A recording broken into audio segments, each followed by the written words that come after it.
Sa puntong ito po ay makakusap naman natin si June Veneracion, kaugnay pa rin po ng update at resettlement na inaalok sa kanila sa mga residenteng nawalan ng tirahan ng Makati City Government. June?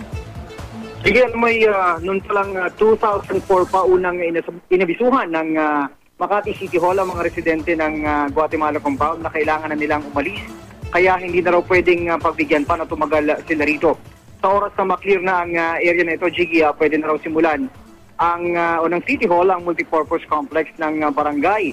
Dalawa ang alok na opsyon ng Makati City Hall para sa mga kwalipikadong residente ng Guatemala. Relokasyon sa Calauan, Laguna o financial assistance na 24,000. Sagot na rin daw ng city government ang pasahe ng mga nais umuwi ng probinsya. Nauwi ito sa demolisyon makaraang matalo sa korte ang mga residente ng Guatemala. Sa 236 na pamilya na nakatira sa Guatemala, Makati City, 197 daw ang nagpahiwatig na gusto nilang magpa-relocate sa Calauan.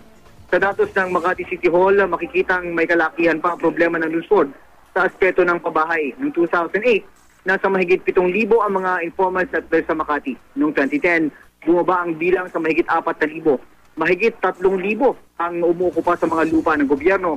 Halos 2,000 naman ang mga nasa pribadong lupain. Jiggy? Maraming salamat, June Veneracion.